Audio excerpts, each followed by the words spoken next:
નમસ્કાર વિદ્યાર્થી મિત્રો, ધોરણ 8 વિષય ગુજરાતી એમાં આજે આપણે કાવ્ય 16નો અભ્યાસ કરીશું, જેનું નામ છે સુદામો દીઠ્યા શ્રી કૃષ્ણ દેવ રે અને કવિ છે પ્રેમાનંદ.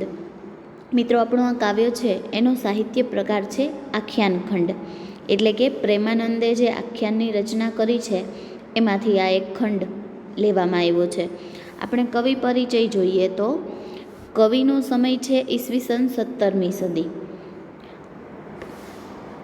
જો પ્રેમાનંદનું ચિત્ર આપણને અહીંયા આપ્યું છે કવિનું, એ કઈ રીતે એના હાથમાં માણ છે અને ઉપર થાપ દઈને ગાતા હોય એ રીતનું એનું ચિત્ર છે.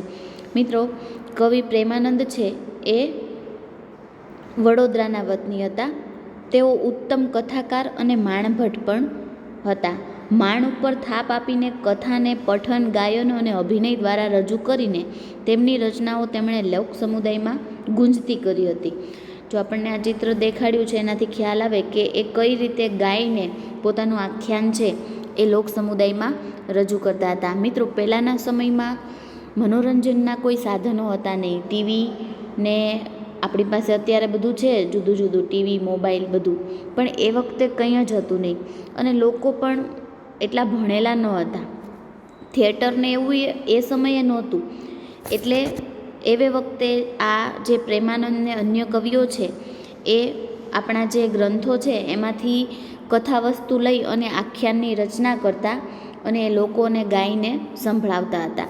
એમ પ્રેમાનંદ પણ પોતાના આખ્યાન છે એ ગાઈને સંભળાવે છે, પણ સાથે સાથે એ માણ ઉપર થાપ આપીને, એટલે કે તાલ સાથે ગાય અને અભિનય કરીને પોતાના જે આખ્યાન છે એ રજૂ કરતા હતા. રામાયણ, મહાભારત અને પુરાણમાંથી કથાવસ્તુ પ્રસંગો લઈને તેમણે તત્કાલીન ગુજરાતી વાતાવરણને જીવંત રીતે નિરૂપીને આખ્યાનને એક નવું જ રૂપ આપ્યું છે. ઓખાહરણ, ચંદ્રહાસ આખ્યાન, અભિમન્યુ આખ્યાન, સુદામા ચરિત્ર, કુંવરબાઈનું મામેરું, નળાખ્યાન, રણયજ્ઞ, દશમસ્કંધ વગેરે વિવિધ રસોથી સભર આખ્યાનો આપીને તેમણે ગુજરાતી આખ્યાન કવિતાને સમૃદ્ધ કરી છે. જો એમની આખ્યાનની રચનામાં વિશેષતાઓ કઈ કઈ હોય તો એ પાત્રાલેખન છે. પાત્રનું જે આલેખન કર્યું હોય, વર્ણન છે, રસ નિરૂપણ છે, ભાષા કર્મ, એમ સર્વ રીતે એમના આખ્યાનો ગુજરાતી ભાષાની ઊંચી સંપદા એટલે કે સંપત્તિ બની રહ્યા છે. માનવ સ્વભાવની વિવિધ લાગણીઓનું સરસ રીતે નિરૂપણ કરવામાં તેઓ કુશળ કલાકાર છે. એટલે આપણી અંદર જે જુદી જુદી લાગણીઓ છે, આપણી અંદર જે ગુસ્સો છે, પ્રેમ છે, બરાબર, એ બધી લાગણી છે એને સમજી અને પોતાના આખ્યાન દ્વારા એ બધી લાગણીઓની રજૂઆત ખૂબ સુંદર એ કરે છે.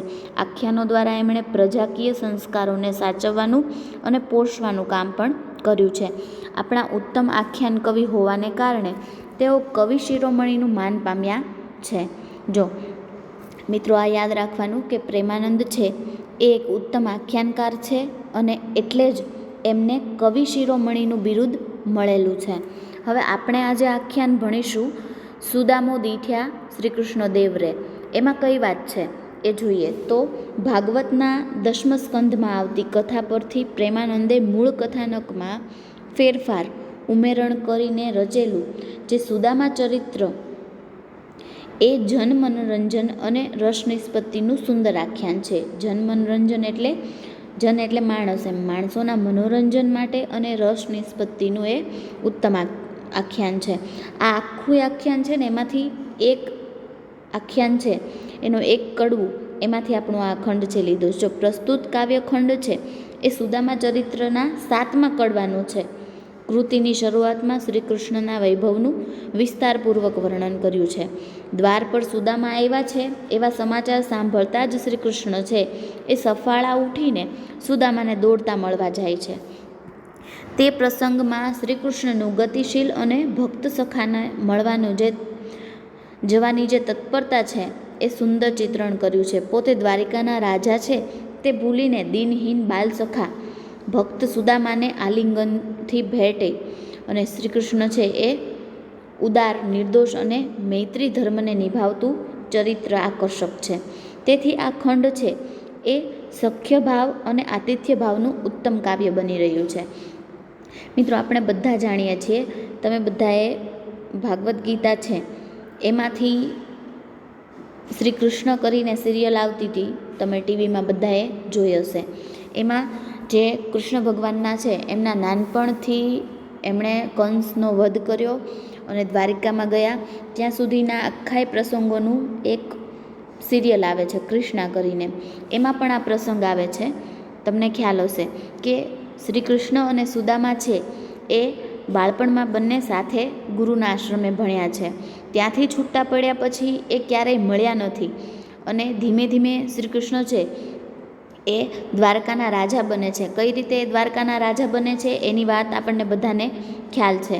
અને સુદામા છે એ એક ગરીબ બ્રાહ્મણ રહી જાય છે. પોતાના મિત્રને મળવા, પોતાની દરિદ્રતાને કારણે એ પોતાના મિત્રને મળવા જાય છે.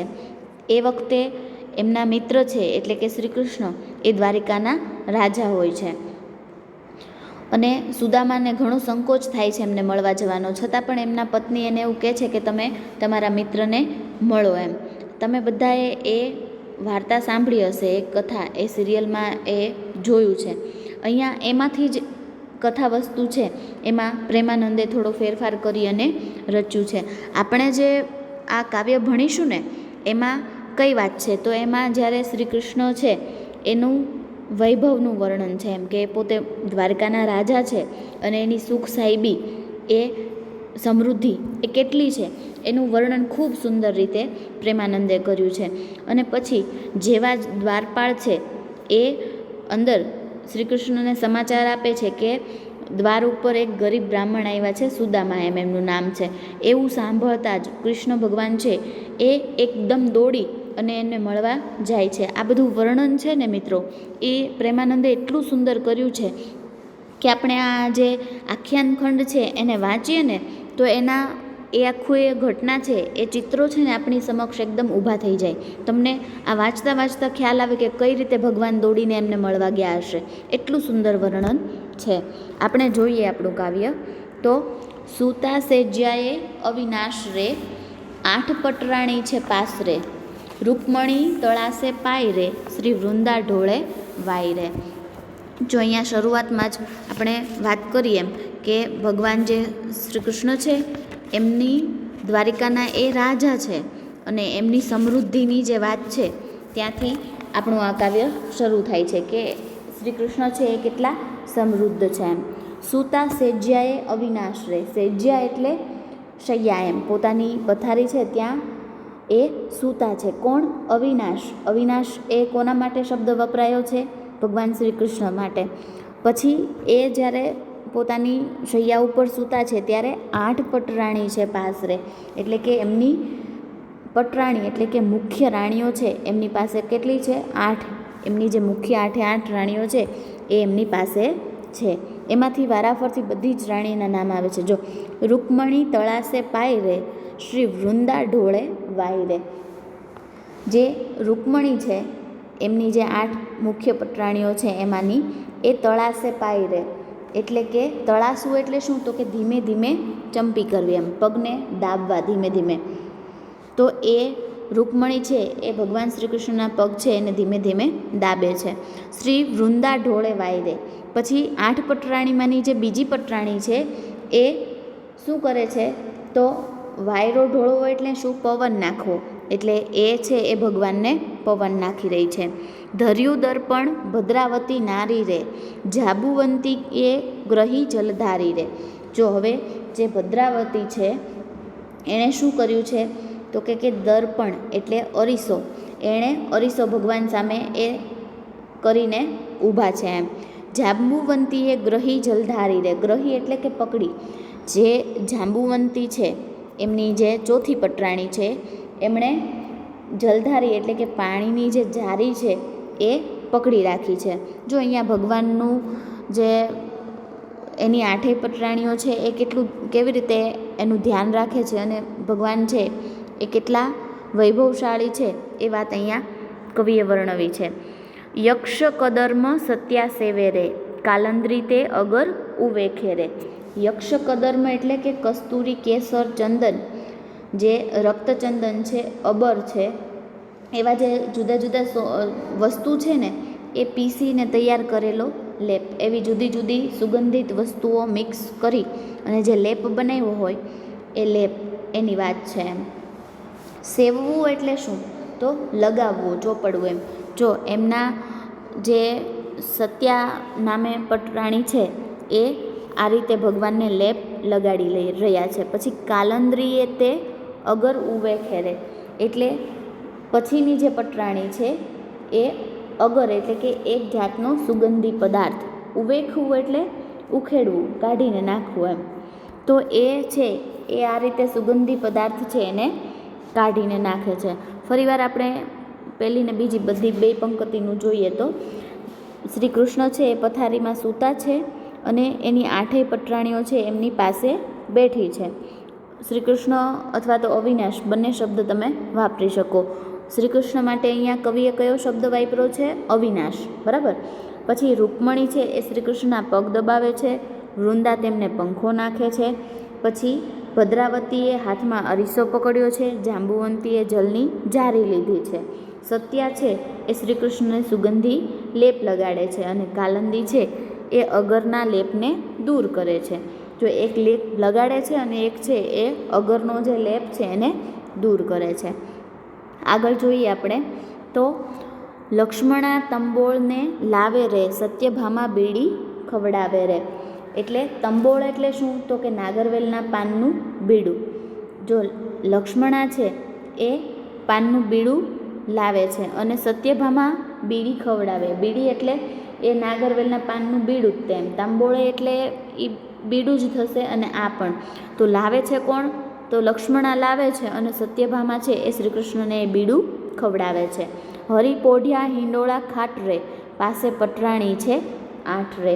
હરિ એટલે શ્રી કૃષ્ણ. જો પહેલાં શ્રી કૃષ્ણ માટે શબ્દ વપરાયો અવિનાશ, હવે એમના માટે શબ્દ વપરાયો હરિ. તો શ્રી કૃષ્ણ છે એ પોઢિયા છે એટલે કે સૂતા છે. હિંડોળા ખાટ એટલે જે ખાટલાનો હિંડોળો હોય, પહેલાં એ લાકડાનો એ પ્રમાણેનો હિંડોળો હતો એ પ્રમાણેનો હિંડોળો, અને પાસે એમની 8 પટરાણીઓ છે. બીજી 16 સહસ્ત્ર છે શ્યામા રે, કો હંસ ગતિ ગજગામા રે. જો એમની 8 પટરાણીઓ છે એ પછીની બીજી કેટલી પટરાણીઓ છે? તો કે 16 સહસ્ત્ર. આ રીતે ભગવાનની જે જુદી જુદી પટરાણીઓ છે એ બીજી જે 16 સહસ્ત્ર છે એ કેવી છે? શ્યામા છે એટલે કે સુંદરી છે એમ. અને હંસગતિ ગજગામા રે એટલે કે હંસના જેવી ચાલવાળી અને ગજગામા એટલે કે હાથી જેવી ચાલવાળી પણ એમની પટરાણીઓ છે.